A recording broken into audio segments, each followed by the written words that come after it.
Boa tarde e bem-vindos de volta ao segundo tempo do nosso Summit Contábil 2021, a 7ª edição do nosso Summit Contábil. A nossa manhã foi muito bacana, né? Nós vimos aquela prestação de contas do que a gente desenvolveu de produto durante o último ano. Nós priorizamos o roadmap, vimos quais são os planos de desenvolvimento do homem, priorizamos o roadmap.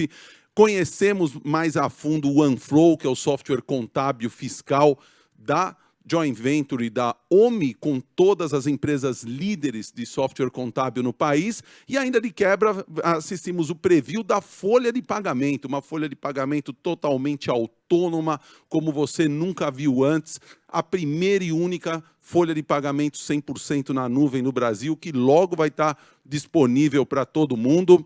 E começando esse segundo bloco, eu tenho um prazer imenso de ter aqui ao meu lado o Marcos Cavagnoli. Marcos, que ele é diretor de Cash Management e Open Finance do Banco Itaú.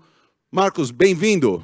Muito obrigado, Marcelo, pelo convite, Almier. Estou muito feliz de estar aqui compartilhando com vocês, com os contadores aqui, esse Summit Contábil. Obrigado pelo convite.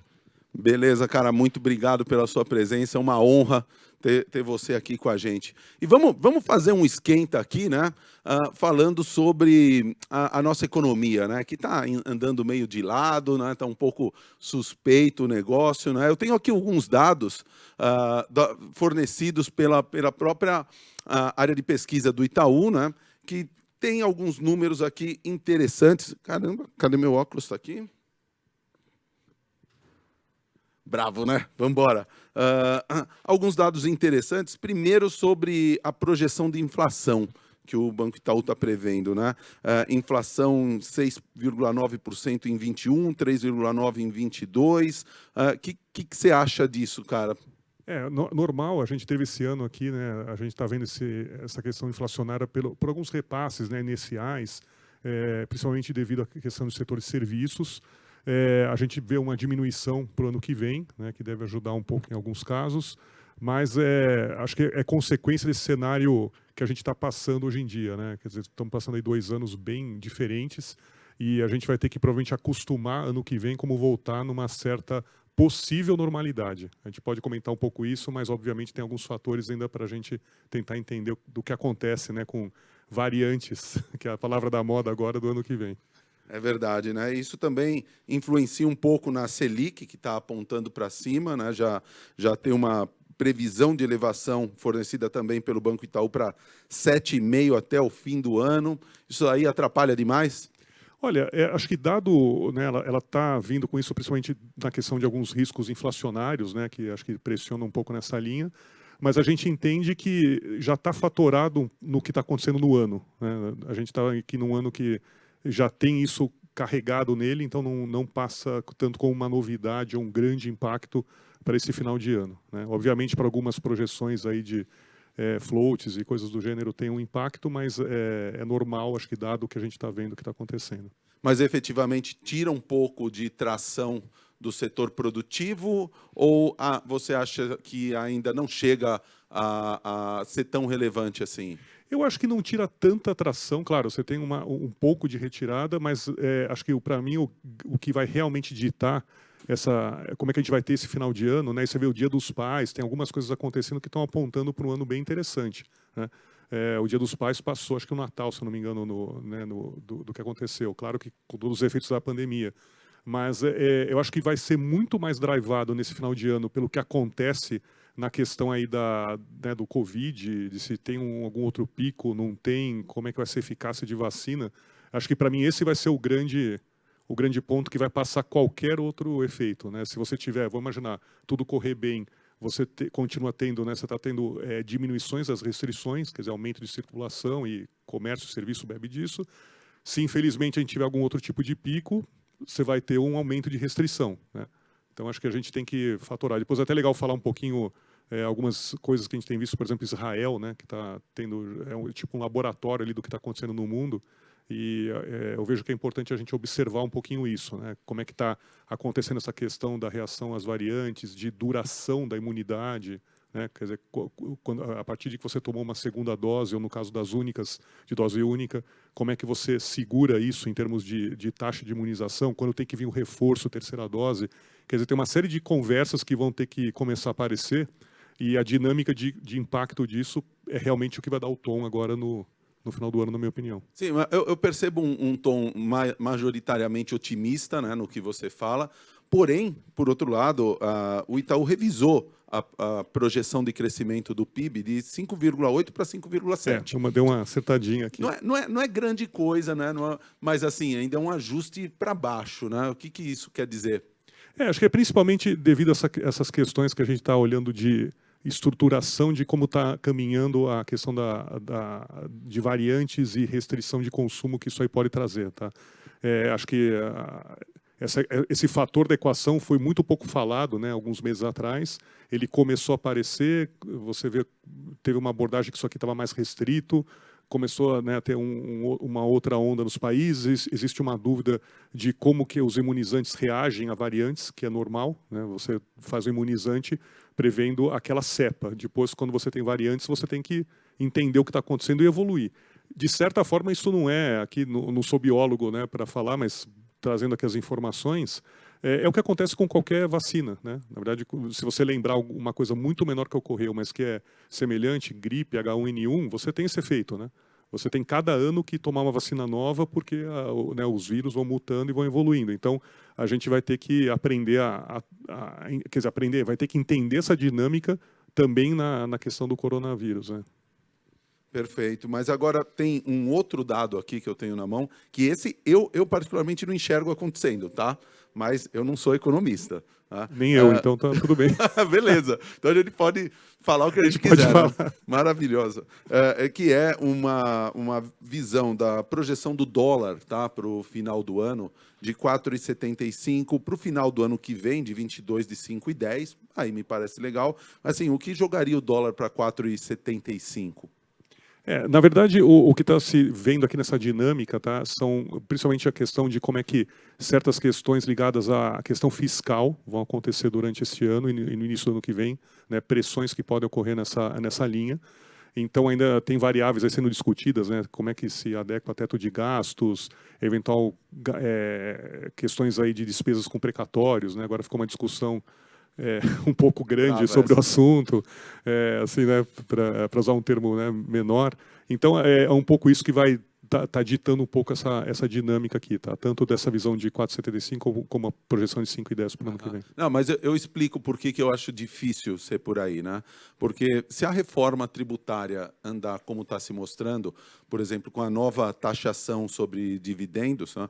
Muita empresa que tem aí acúmulo, não manda lucros, não remete lucros para fora, vai aproveitar agora até o final do ano para fazer essa remessa de dividendos, de lucros, e muito provavelmente isso vai gerar uma corrida para o dólar que pode aumentar o valor, né? Isso aí é a segunda derivada da consequência de um cara que não é economista, né? Novamente. Mas assim, essa é a minha visão para o dólar em face do que está se desenhando, que ainda não é certo, a gente sabe que está se desenhando de reforma tributária, né? Tem acho que o grande ponto aqui é a incerteza, né? Acho que o fator incerteza que é fatorado em cima disso, tá? Acho que também tem um outro lado que, assim, por outra perspectiva, tem uma série de empresas, né, procurando o Brasil, investimentos, devido até à questão cambial que está favorável ao desenvolvimento das empresas Brasil aqui está no barato, Brasil. né? Não, e tá bom e barato. Acho que, né, não é só barato, a gente está bom, né? Assim, nós temos aí empresas que estão tendo muito sucesso, sólidas, digitais, e eu acho que essa combinação também atrai bastante, né? Então, pode ter alguma dinâmica de equilíbrio nisso aí. Sem dúvida. E como que você avalia o reflexo desse contexto todo no crescimento e na jornada das pequenas e médias empresas, que eu acho que, no fim das contas, é isso que interessa para a gente, isso que interessa para o contador, até para saber orientar melhor o cliente dele. Como que você vê o reflexo disso no mercado de verdade? Muito legal.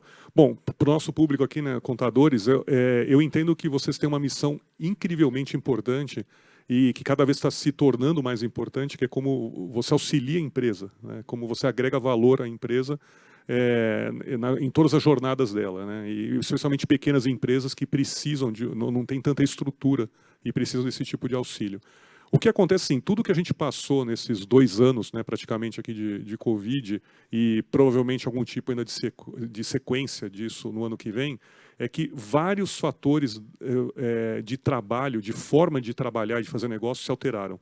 E eles se alteraram, Marcelo, não de uma forma efêmera, né? Eles se alteraram. Então, isso está demandando das empresas todo um repensar do seu negócio, desde a parte como é que elas operam, como elas tratam funcionários, como é que elas vendem. Então, por exemplo, dando alguns exemplos, né? Vamos começar. Você vê na ótica de venda.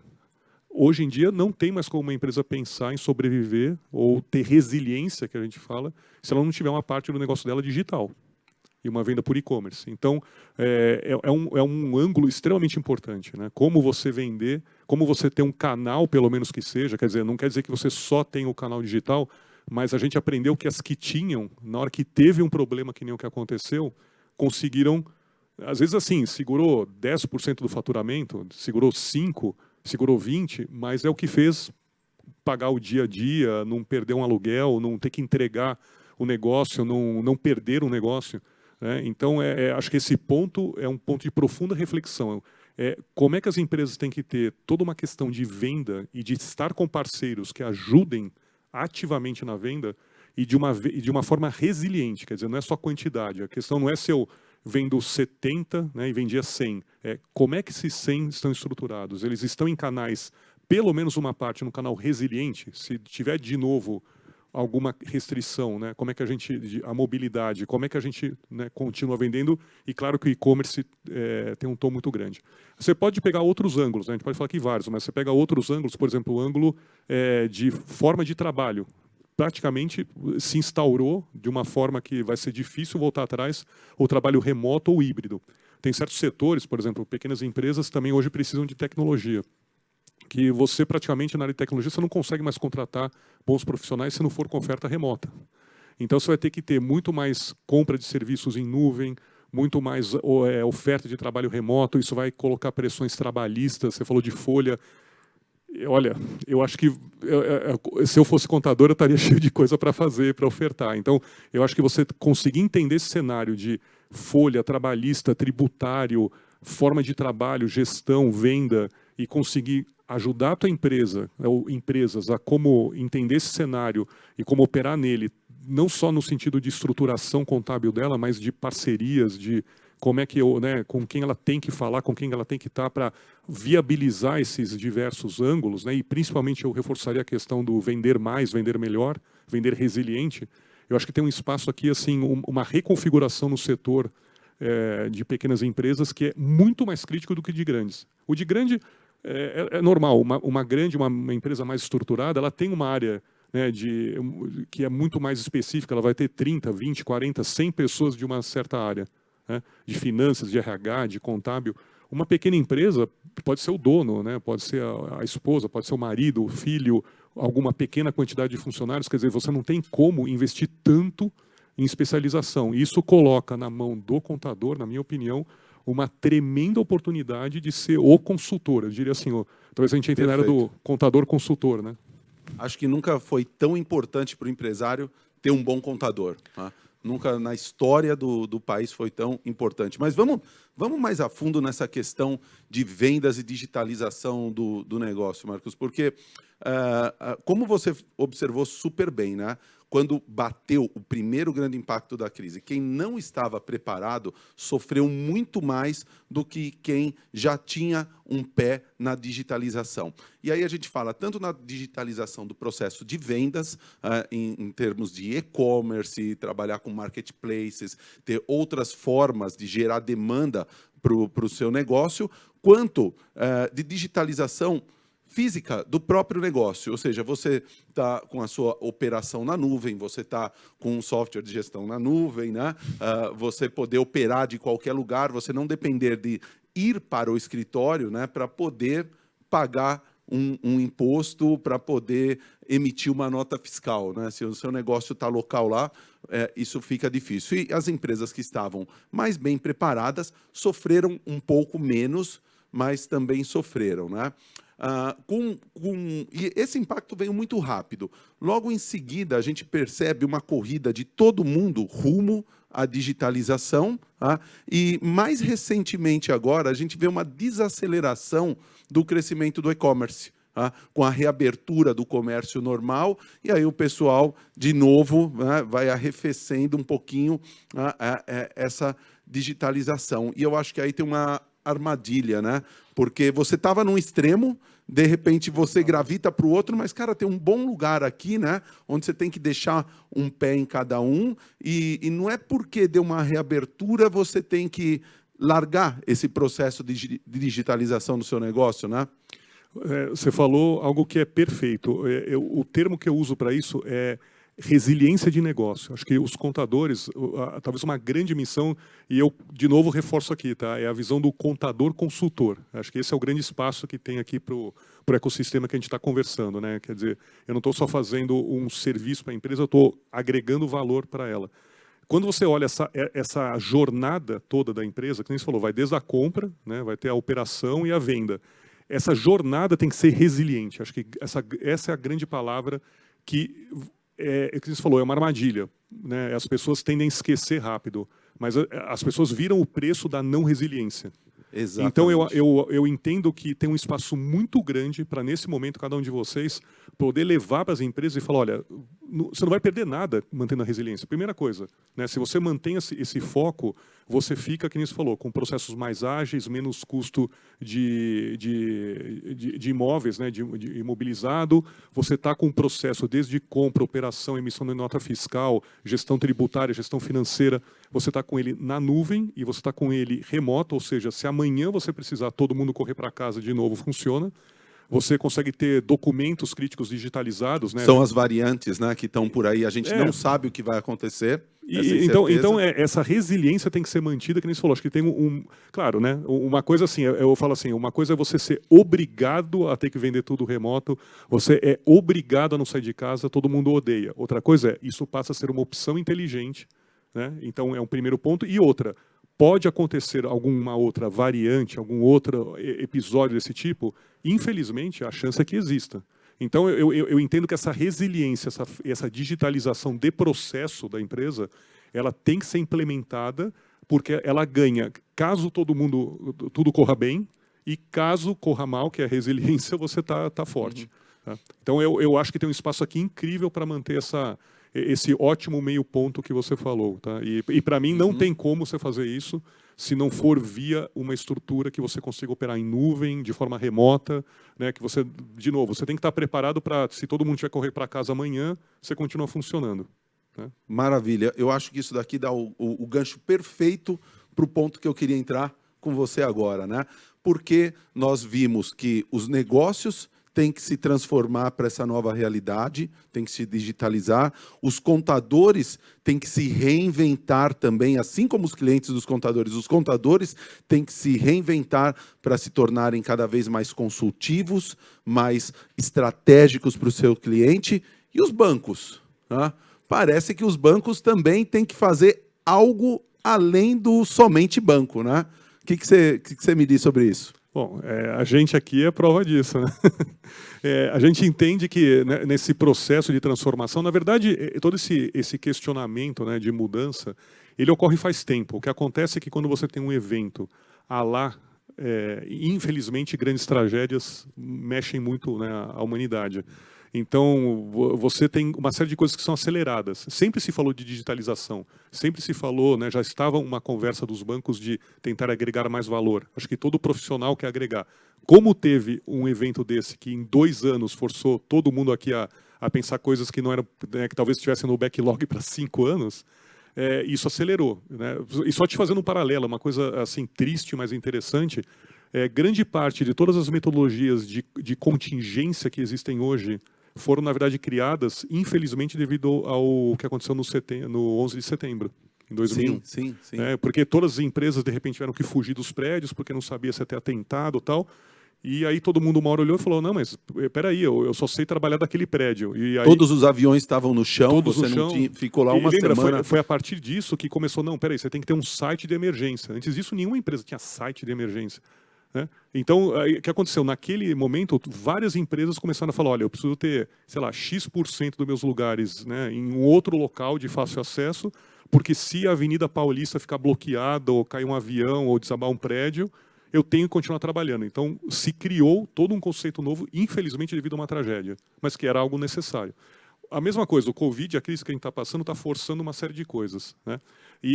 Na verdade, então, isso acelerou uma série de questionamentos, né? Então, eu vejo nessa linha.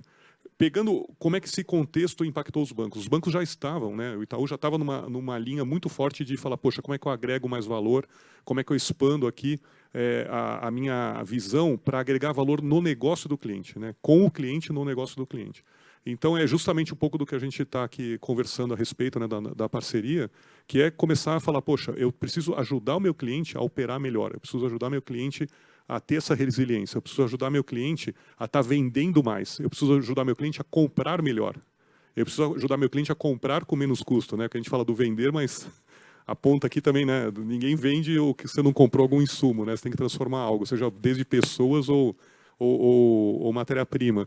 Então, toda essa dinâmica, ela provocou bastante a gente e tem levado a gente a ver outras formas, né, de a gente ir no que a gente chama do além do banco, né? O pessoal fala em inglês o Beyond Banking. Beyond Banking. Esse é o termo da moda agora, né? Aham.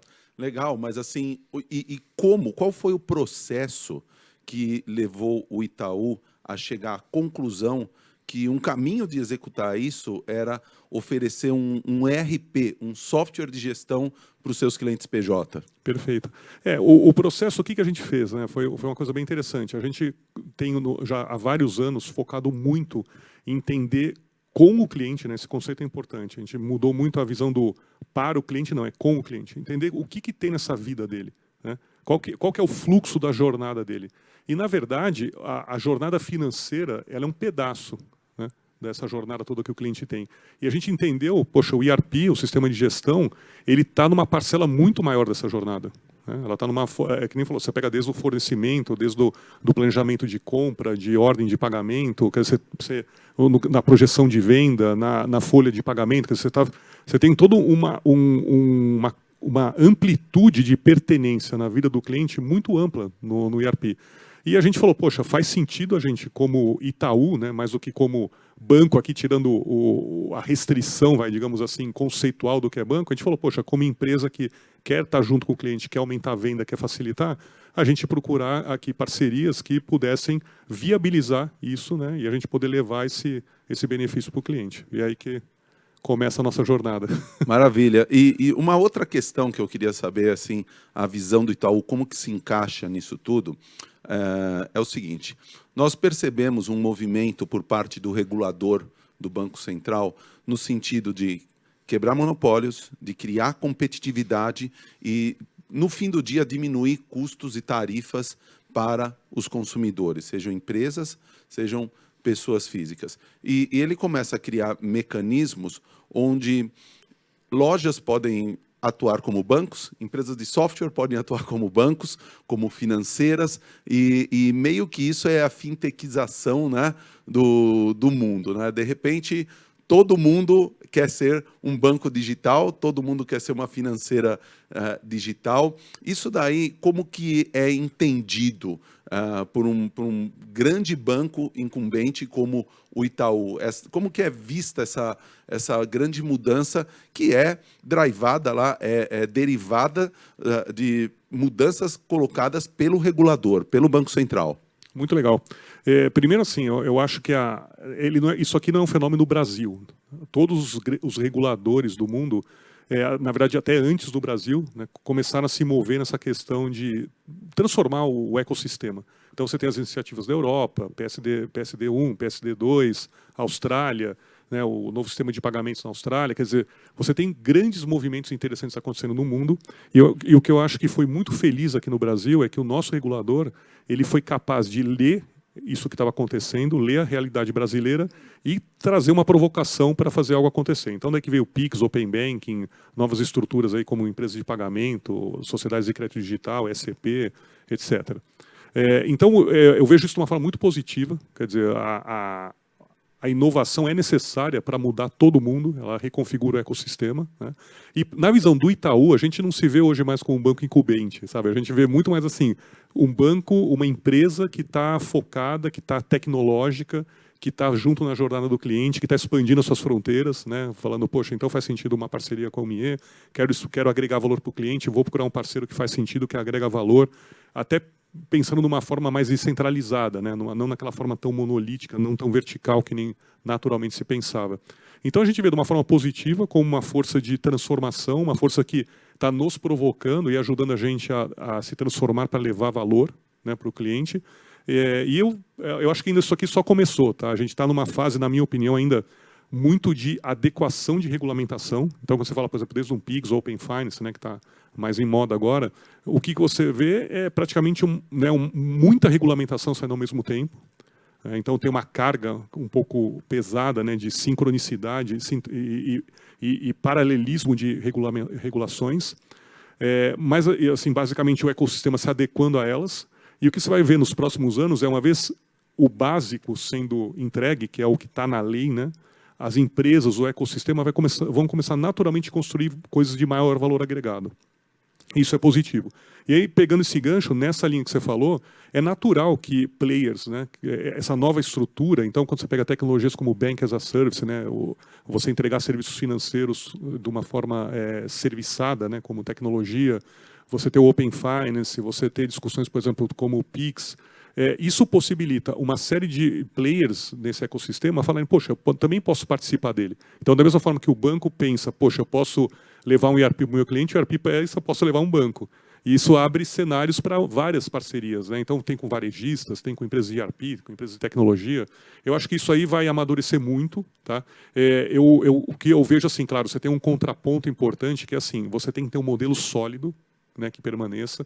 Então, se alguém me pergunta, Marcos, qualquer um vai ter um modelo, né, de colocar serviços financeiros no seu ecossistema que seja 100% sustentável? Não é bem assim, né? Tem que ter uma certa estrutura, tem que fazer sentido. Eu acho que é importante parcerias, porque você permite que quem tem mais força em algo possa se focar, né? Então, você tem um foco, por exemplo, numa certa camada de serviço, você pode contar com o banco para fazer uma outra camada, legal, ambos jogando junto, cada um usando o melhor que tem em termos de estrutura. Você, às vezes, expandir demais, né, para camadas que você não está habituado ou que não tem escala de custo para fazer pode ser perigoso.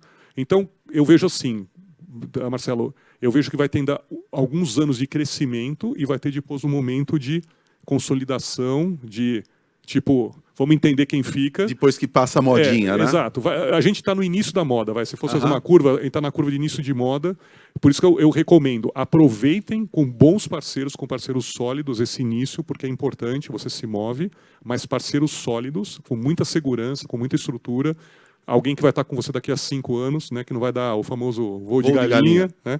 E assim, que pode sustentar. Né? Eu falo ao pessoal, mas fulano está fazendo um preço X. Eu falei, cara, o problema não é o preço hoje, o problema é o preço que ele vai te fazer daqui a 2 anos ou 3. Né? E na hora que você tiver, então, alguém que pode sustentar as coisas. E assim, sabendo que é normal que você vai ter daqui a 3, 4 anos algum tipo de consolidação, porque certos modelos não serão tão sustentáveis. Mas no final, isso é fato, na minha visão, você vai ter uma reconfiguração de players, né, de como é que se oferecem os serviços financeiros, que é perene. Perfeito, perfeito. Olha, eu assim vejo isso muito positivamente, mas muito positivamente mesmo, toda essa ação do controlador, porque num primeiro momento você pensa, nossa, lá vem uma concorrência ferrenha que vai tomar o lugar dos bancos, né? E a gente percebe que o banco continuou crescendo. O Itaú continuou crescendo e os principais bancos brasileiros continuaram crescendo. Então, a impressão que você tem é que você bancarizou muita gente que estava fora do game, né? Estava fora do jogo, você incluiu muita gente, que é muito positivo isso, mas o que fica muito claro para mim, principalmente quando a gente fala de pessoa jurídica, é cada vez mais uma convergência entre serviços digitais como software, por exemplo, software de gestão, e serviços bancários e de payments, né? Ou seja, a famosa plataforma one-stop shop, aquela plataforma onde você resolve tudo lá dentro. E a grande questão para mim surge em como você faz isso, sabe? Como você tenta entregar essa experiência one-stop shop para o seu cliente, né? Tem um jeito que é monolítico, ou seja, eu vou fazer absolutamente tudo, e tem um outro jeito, eu vou me combinar, eu vou fazer uma parceria com quem faz isso, de repente, há 90 anos, tá?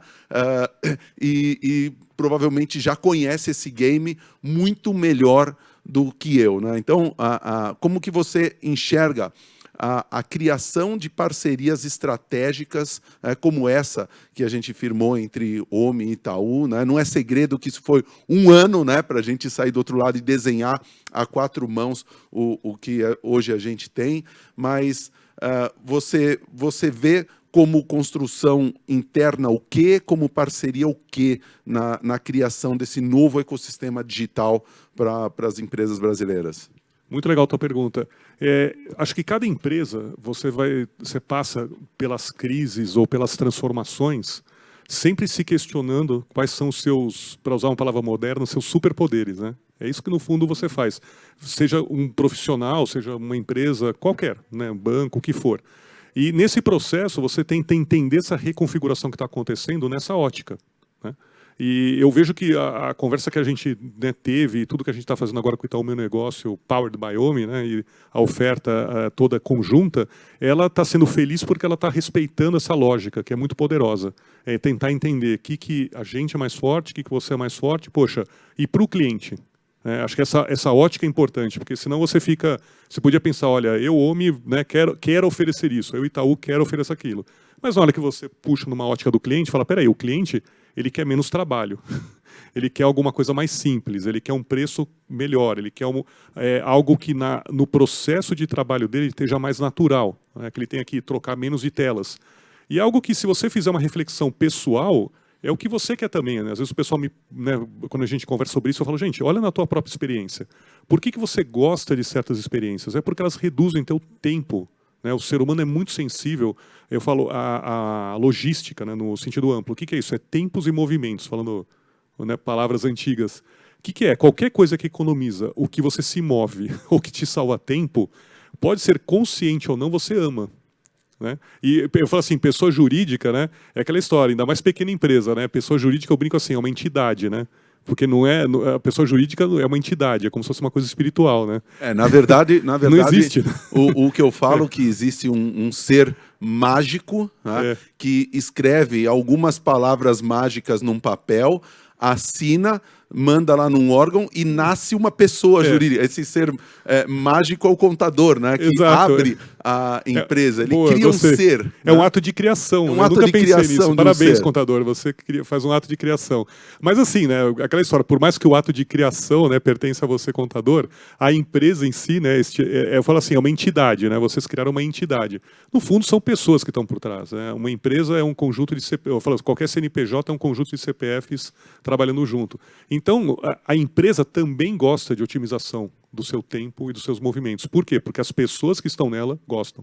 Então, quando você consegue analisar na perspectiva da empresa, de novo, analisando com ela o que faz sentido para ela em tempos e movimentos, em organização de informação, porque no fundo tudo é isso. Você fala assim, por que faz sentido o Itaú Meu Negócio com a OMI e por que isso agrega valor? Porque para o cliente fica mais fácil.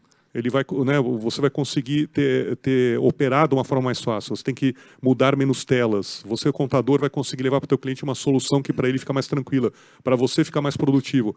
Na hora que você soma tudo isso, você fala, poxa, então você conseguiu agregar valor.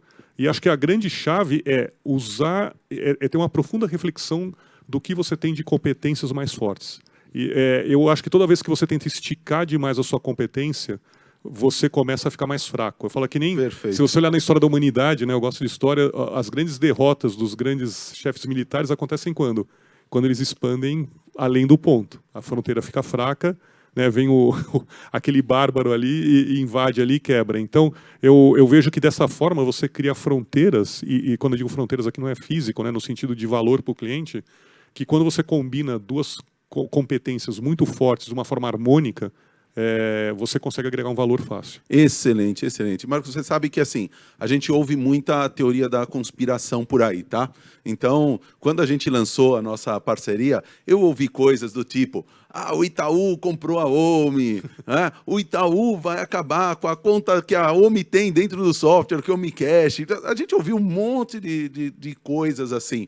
Então, eu acho que é muito interessante a gente aproveitar um tempinho para, de repente, explicar para o contador, para o pessoal que está aí, qual foi a transformação interna que ocorreu no Banco Itaú, em termos de visão, de mentalidade, nos últimos 10 anos. Porque, muito certamente, se surge uma ideia dessa há 10 anos dentro do Itaú, o pensamento seria assim: bom, eu tenho 10 mil caras na minha área de TI, eu vou desenvolver um ERP, um software de gestão para os meus clientes. Tá? E isso chegou numa mentalidade onde é uma parceria, simplesmente, entre Omi e Itaú, para prover essa solução. Qual foi a mudança de mentalidade que você pode dizer que ocorreu no banco nesses últimos tempos para você poder chegar nesse ponto que nós estamos?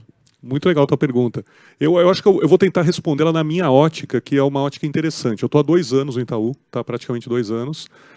A minha carreira, para quem me conhece aí um pouco, eu fui alguns anos, no início da minha carreira, de grandes bancos internacionais, e eu passei 10 anos como CEO de fintechs, antes de estar no Itaú. Então eu vivi profundamente, e foi uma escolha que eu tive na época que eu estava na minha primeira fase de carreira. Eu comecei a viver esse mundo fintech, nem falava que era fintech. Na verdade, eu estava dentro de um banco internacional que comprou uma fintech, né, iria se chamar de fintech, e eu comecei a ver esse movimento e falei: opa, tem algo acontecendo, eu quis vivê-lo. Né? Eu brinco com o pessoal, eu quis, em vez de viver, entender assistindo da arquibancada, eu quis descer no campo para jogar. Então eu tive essa experiência na mão. Tá? Então eu posso falar que eu vivi os dois mundos. E o que é interessante é que eu nitidamente aceitei o desafio de ir para o Itaú e vejo genuinamente no Itaú essa mudança justamente nessa linha, dele acreditar numa nova forma de fazer negócio, numa forma digital, numa forma tecnológica, numa abordagem de ecossistema. Né? O ecossistema ele é com o cliente, mas ele é também com o parceiro. Né? Então, a transformação é muito grande. Então, te dando alguns elementos, assim, vai desde a alta gestão, que tem uma cabeça totalmente digital, totalmente de cultura digital, né, muito forte. Acho que um ponto importante é a estrutura. Por exemplo, hoje o Itaú, a gente já está com grande parte das nossas áreas de produto e tecnologia trabalhando em comunidade. Então, às vezes o pessoal me pergunta: Marcos, mas quando é que o Itaú vai trabalhar igual uma empresa de tecnologia? Eu falei: já foi. Né, por exemplo, a minha área, eu tenho quase, 600 pessoas, produto, tecnologia, operações, trabalhando em squad, em tribes, assim, totalmente. Se você se eu te vendasse, né, se não me conhecesse, te largasse no meio da minha área e falasse onde é que você está, você ia falar: não sei, estou no Itaú, estou numa fintech. Né? Então, assim, no sentido de forma de trabalho. Então, assim, a gente está vivendo isso. E acho que essa transformação de liderança cultural das pessoas que hoje fazem parte da empresa, elas levam essa nova forma de trabalho. Então, o que é? Poder trabalhar com parceiro, construir junto com parceiro, entender que o valor de ecossistema é muito mais forte do que o valor sozinho. Né? Então, a gente entende isso, concorda com isso e está, que é o caso aí do que a gente faz com a Omi, está mostrando isso na vida real. Legal, essa é a primeira parte, né? Você decidir fazer com especialistas, falar: eu sou bom até aqui, né? Essa é a minha fronteira, não vou expandir além dela, e aí procurar parceiros para ajudar a complementar essa visão. Essa é a primeira parte. Aí a segunda parte é: com qual parceiro, né? Porque vamos falar a realidade aqui. O Itaú, maior banco do Brasil, é o gorila do mercado de serviços financeiros hoje. Com quem que o Itaú podia fechar essa parceria? Com quem ele quisesse, basicamente. Ele é o Itaú, certo? Mas o Itaú escolheu fechar com uma empresa de software nacional que nasceu e se formou dentro do segmento contábil. Então, agora a pergunta legal é: por que o Itaú quis fazer essa parceria com a Omi, uma empresa que genuinamente atua em parceria com o segmento contábil no Brasil? Poxa, muito boa pergunta. Assim, primeiro, acho que a gente se coloca hoje de uma forma super correta, no sentido de a gente não se sente o único do mercado e a gente entende que a nossa posição, por mais que ela seja importante, ela tem que ser de total respeito com qualquer parceiro, competidor, jogador do que está no game aqui no mercado, né? Mas a gente tem uma preocupação muito grande, óbvio, de fazer uma parceria sólida, uma parceria que tenha valor agregado para o cliente.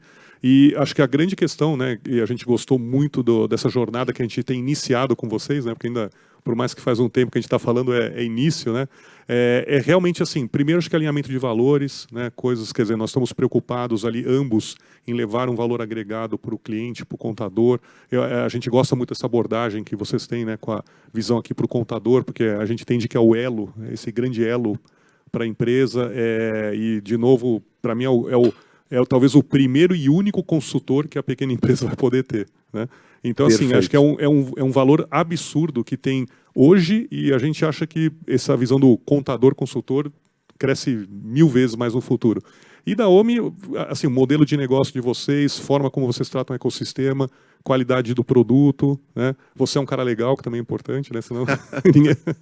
Mas acho que é isso que a gente vê hoje em dia, né? A gente também quer fazer negócios e estar junto de players que estão levando um valor agregado para um certo segmento que a gente entende que precisa desse valor. Então a gente está muito feliz aí com essa parceria. Nós também estamos muito felizes e é importante de dizer, tá? Eu já falei isso outras vezes, em nenhum momento, durante esse 1 ano de trabalho, de construção, negociação, em nenhum momento nós fomos tratados de cima para baixo, nós fomos sempre tratados com o máximo respeito, com a maior importância, né? Foi um negócio que, assim, a gente se surpreendeu, né? Nós ficamos positivamente muito surpreendidos em qual era a mentalidade do Itaú ao abordar uma empresa brasileira que é microscópica perto do tamanho de um Itaú, mas a gente sempre foi tratado de igual para igual. E tem que ser, né? Relação. Acho que assim, na verdade, a forma que a gente acredita em fazer negócio, assim, são pessoas, né? De novo, além de ser Itaú e Omie, né? São pessoas de negócio, pessoas focadas em fazer um negócio. Então esse respeito tem que ser assim mesmo. Fico feliz de ouvir isso. Reforço para você, para o ecossistema, que essa postura do Itaú sempre seja com o cliente, seja com o ecossistema. É assim que a gente quer tratar, né? Realmente como um ecossistema. O que é um ecossistema? É quando você tem uma estrutura onde diversos tipos de entidades, né, de players, eles se relacionam de uma forma benéfica, né, que visa crescer. Essa cabeça hoje, eu te diria assim, é 200% já incrustada no Itaú. Quem está hoje lá não lembra outra forma de trabalhar. E isso eu fico muito feliz e a gente espera que isso aqui só potencialize daqui para frente. Fantástico, né? Mas eu acho que uma coisa que todo mundo também se pergunta é, legal, como que é essa oferta? O que é o Itaú Meu Negócio by Omie? O que é isso, Cavaioli? Na visão aqui, assim, o que a gente vê, né, do Itaú Meu Negócio é justamente by Omie, né? É você poder estar levando junto, né, Itaú com Omie, levando para a pequena empresa uma solução completa, né, que ela envolve justamente o ERP, quer dizer, toda essa gestão de folha, fornecedor, nota fiscal, venda e toda a automatização que está por trás disso, junta com a solução financeira e cada vez mais junta, né? Então, a gente tem aí, até pelo próprio cenário que a gente comentou do Open Finance, uma série de coisas que ainda vão vir, né? Então, a gente entende que nos próximos meses, anos, né, você vai ter cada vez mais serviços financeiros que vão poder estar dentro desse ambiente do ERP. Então, a gente quer trazer isso junto numa ótica comercial, né? Então, também é uma importância grande, quer dizer, você ter, hoje, até a gente vive isso, a gente fica toda semana lá vendo, né? Pessoas do mundo do ERP, aqui da empresa de software, com pessoas do banco, aprendendo a vender juntas, aprendendo a falar com o cliente junto, o que um sabe, o que o outro não sabe, e essa dinâmica que tem sido muito, muito proveitosa, né? Então, eu vejo que, para mim, esse é o grande valor da oferta, é você poder estar, para a empresa, para o contador, levando uma solução muito mais completa, muito mais integrada, com uma precificação melhor, né? Numa abordagem única. Quer dizer, você, de novo, economiza tempo, né? Você, como contador, consegue fazer muito mais negócio, consegue operar muito mais, consegue levar mais valor agregado para a empresa. A empresa também fala, poxa, estou aqui agora com um pacote que já me me resolve grande parte da minha vida e cada vez mais agregando isso, né? Você pega, por exemplo, o próprio Open Finance, ele vai trazer uma série de possibilidades. Para quem não sabe, Open Finance é o velho Open Banking com nome novo, né? Exatamente, nós estamos falando da mesma coisa aqui, tá, eu vou até para clarificar, é importante. Estava sendo usado o nome Open Banking, ele foi, né, decidido ali pelo Banco Central algumas semanas aí atrás, se adotar o nome que a gente sabia que era o correto, que é Open Finance, porque ele não é só banking, não é só banco.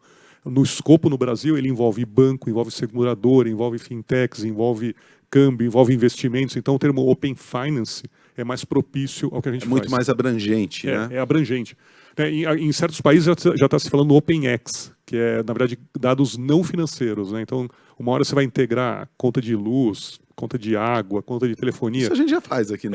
É um mundo, mas estou falando do ponto de vista regulatório, né? Mas, assim, é interessante. Eu acho que essa integração é legal que vocês fazem, porque justamente mostra o mundo que a gente está, né? É um mundo de integração de informação, né? Por isso que eu gosto muito do termo OpenX, porque é você integrar tudo. Daqui a um pouco, sei lá, vamos botar uma visão 3, 5 anos, vai ser o contrário. Quando você não tiver algo integrado, você vai falar, cara, o peixe fora da água é o que não tiver integrado, né? Hoje em dia, a integração ainda é uma novidade. Eu vejo que em 3, 5 anos, alguém vai falar, olha, aquilo ali não está integrado. Nossa, deixa eu ver o que é. Hoje é o contrário.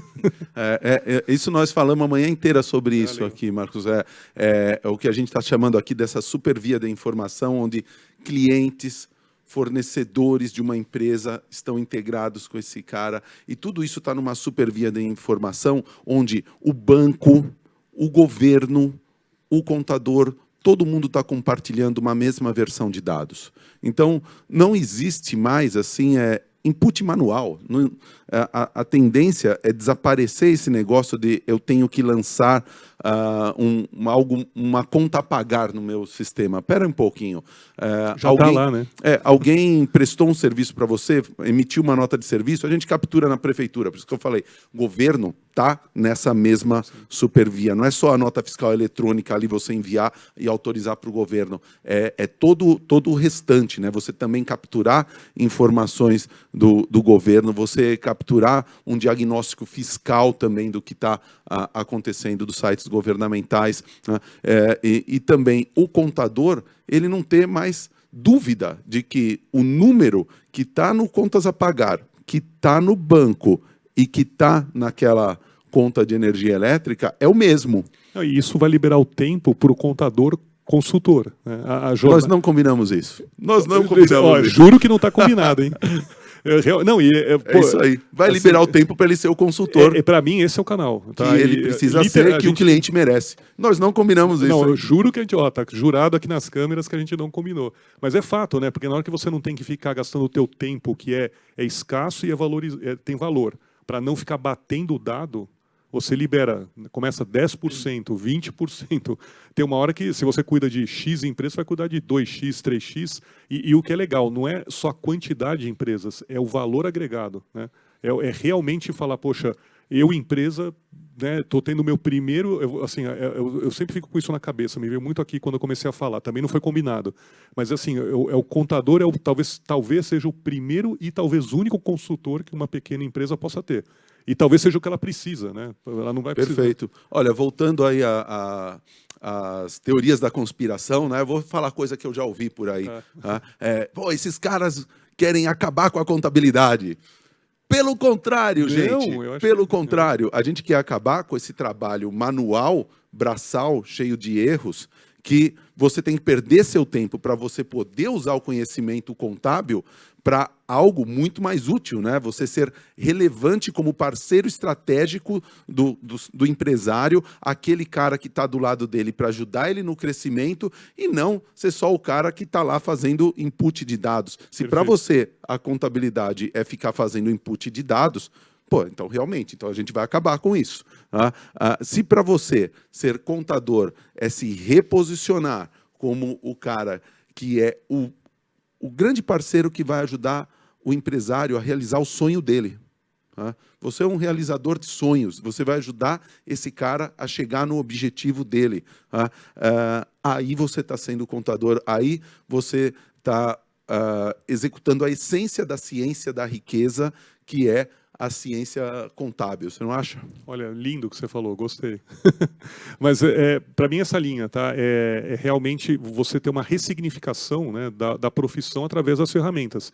E aí falando, não é só o contador, pensa, né, se a gente fizer aqui uma reflexão, todas as profissões elas são ressignificadas e evoluídas pela tecnologia, seja de qual ponto foi. Né, que nem eu sou engenheiro, fiz engenharia.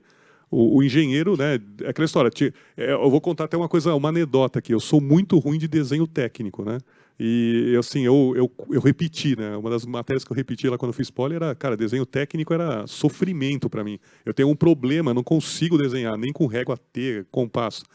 Aí entrou depois, um ano depois, entrou o pessoal do desenho com CAD e CAM, né? Que era o desenho. Eu talvez se tivesse feito com CAD teria ido super bem, porque eu tenho um problema para desenhar, mas de repente meu problema não era computador, né? Então eu vejo mais ou menos nessa linha, quer dizer, a engenharia, o engenheiro de hoje não é engenheiro de 50 anos atrás, de 10 anos atrás.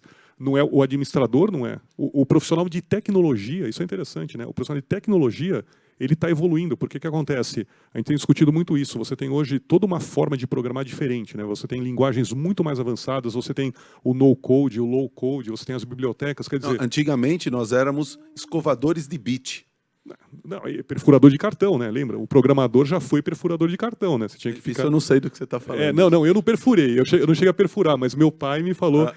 Meu pai me falou umas vezes, falou, cara, eu ficava ali, ó, tchoc, perfurando, aí caía no chão, tinha que ressequenciar. Então, você para pensar, o tempo de furar cartão e cair no chão, eu estou sendo meio radical, né? Mas assim, era tempo das pessoas que eles tinham que furar, se cair no chão tinha que botar tudo na ordem de novo. É mais ou menos, se fizer um paralelo, com o trabalho braçal de você ter que imputar dado e conferir se o que você fez, alguém não mexeu, se o governo está certo. Então, eu acho que essa evolução, e não é uma evolução, né? É a evolução do mundo, está acontecendo isso. Então, eu acho que a gente está aqui no ecossistema, com o MIE, vocês contadores, com o Itaú aqui, que a gente pode pegar esse barco, né, esse movimento não é de tecnológico, de mercado. A gente pode pegar esse barco e junto e ressignificar a profissão, o tempo, valorização, só vai trazer mais receita, vai trazer mais negócio para todo mundo, fica bom para a empresa, fica bom para o contador, fica bom para o Itaú, fica bom para o MIE, fica bom para todo mundo. Né? Mas para ficar bom para todo mundo, eu queria que você ainda explicasse uma outra coisa interessante dessa parceria, né? Eu vou narrar um negócio que aconteceu durante a nossa negociação e que hoje resulta no que está aí na rua, né? Um belo momento, eu cheguei para o pessoal e falei assim, olha, a gente tem lá para os clientes da OMI uma oferta de crédito clean parcelado, ligado num FDIC nosso, para dar crédito sem garantia para a pequena empresa, né? Mas assim, o Itaú também dá crédito sem garantia para a pequena empresa.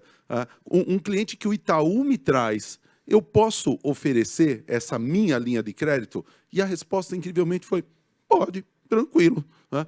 E aí, isso foi até o pessoal não acredita quando eu falo isso, né? Mas, assim, caiu uma ficha no Itaú de que, cara, eu não estou aqui para esconder ofertas que existem no mercado para a empresa, eu estou aqui para colaborar com a empresa. Fala também um pouquinho dessa mudança de mentalidade que eu achei absolutamente incrível, de centralidade no cliente. Vai na mesma linha daquela outra parte que eu disse de tudo que a gente mudou, né? É Itaú com você, quer dizer, eu não posso estar com você, meu parceiro, ou com você, meu cliente, se eu não estiver preponderando a tua centralidade, o que faz sentido para você.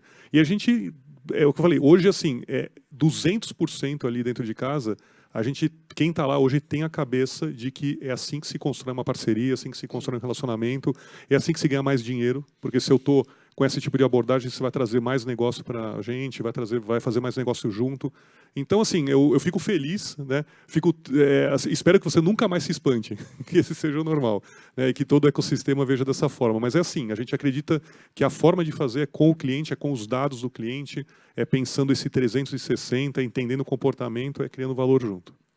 Maravilhoso. Marcos, cara, muito obrigado pela sua presença, por você ter vindo pessoalmente aqui no auditório do Sescom de São Paulo, que cedeu a casa para nós. Novamente, muito obrigado a toda a direção do Sescom, presidente Lima, futuro presidente Batistão, muito obrigado por abrir a casa aqui hoje para a gente. E, Marcos, você tem 1 minuto e 20 segundos para fazer sua consideração final. E, de novo, muito, muito obrigado pela parceria e por você ter vindo aqui hoje. Poxa, então, eu queria agradecer em meu nome, em nome do Itaú, Omier, você, Marcelo, pelo convite, tá? Nos sentimos muito honrados aqui, eu representando o Itaú. Queria agradecer a todos vocês que assistiram, contadores, ao Sescong, né, que cedeu aqui a poder estar compartilhando com vocês. A gente está com essa conversa super gostosa, legal.